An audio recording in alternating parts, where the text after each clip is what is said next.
Assalamualaikum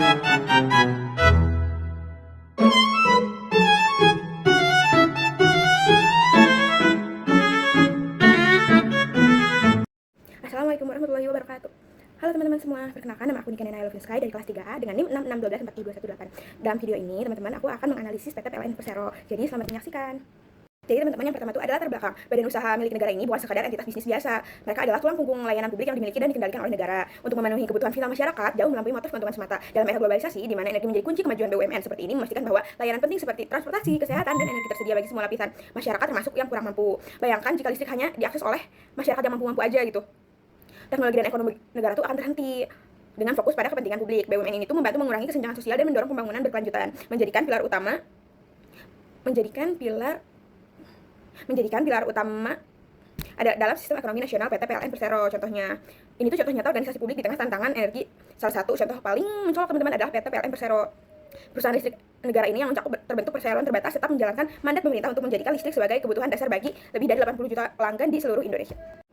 Nah, selanjutnya ada visi dan misi. Visi PT PLN ini tuh menjadi perusahaan paling top di 500 dan satu pilihan pelanggan untuk solusi energi. Sedangkan misinya yaitu yang pertama itu menjalankan bisnis kelistrikan di bidang yang lain yang terkait. Nah, sedangkan misinya yang pertama yaitu menjalankan bisnis kelistrikan dan bidang yang terkait, berorientasi pada kepuasan pelanggan, anggota perusahaan, dan pemegang saham. Yang kedua, menjadikan tenaga listrik sebagai media untuk meningkatkan kualitas kehidupan masyarakat. Yang ketiga, mengupayakan agar tenaga listrik menjadi pendorong kegiatan ekonomi. Yang keempat, menjalankan kegiatan usaha yang berwawasan lingkungan. Selanjutnya itu ada IFAS. Teman-teman bisa lihat mungkin di sebelah sini, IFAS tuh ada strategi and weakness, ada 5 teman-teman. Kalau dari strateginya yang pertama monopoli layanan listrik nasional, yang kedua dukungan pemerintah sebagai BUMN dan lain-lain, sedangkan weaknessnya gangguan listrik masih terjadi, ketergantungan energi fosil, SDM belum merata dalam teknologi digital, dan lain-lain sampai 10.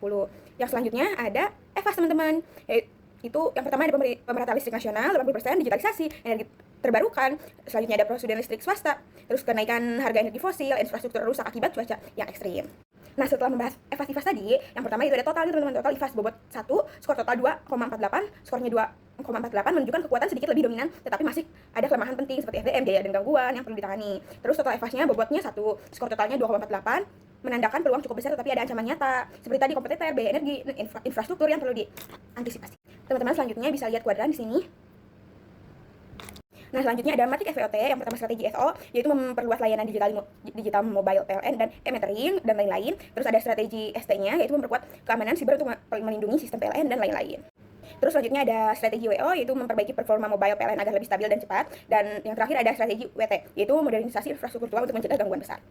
Nah, implementasinya teman-teman, PLN juga mengintegrasikan prinsip keberlanjutan, aspek ekonomi, aspek lingkungan, dan aspek sosial. Implementasi prinsip-prinsip PLN dalam praktik beberapa implementasi, prinsip-prinsip PLN dalam praktik beberapa cara PLN untuk menerapkan visi, misi, prinsip, dan berkelanjutan. Yang pertama ada mengelola seluruh rantai bisnis kelistrikan. Yang kedua ada komitmen terhadap tata kelola perusahaan yang baik. Yang ketiga ada memposisikan pembangunan dan ekonomi. Yang keempat ada menjaga bahwa layanan listrik tetap dapat diakses masyarakat luas.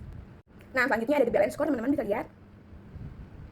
Nah, sudah kesimpulan, yaitu kesimpulannya berdasarkan analisis EVAS, IFAS, PLN memiliki kekuatan utama berupa dukungan pemerintah, jaringan listrik yang luas, serta peluang besar dalam pengembangan energi baru terbarukan. Namun, masih menghadapi kelemahannya, seperti tingginya biaya nasional, ketergantungan pada energi fosil, dan inefisiensi sistem. Melalui matriks SWOT, strategi yang dapat dilakukan yaitu pemanfaatan dukungan regulasi untuk mempercepat transisi energi bersih, modernisasi teknologi, itu meningkatkan efisiensi layanan serta memperbaiki kinerja operasional. Sedangkan berdasarkan pendekatan balance score tadi yang tadi kita lihat, PLN perlu memperbaiki kinerja keuangan melalui efisiensi biaya, meningkatkan kepuasan pelanggan melalui layanan digital dan kendalaan jaringan, memperkuat proses bisnis internal yang inovatif, serta memperkembangkan SDM dan teknologi sebagai yang besar dalam pertumbuhan.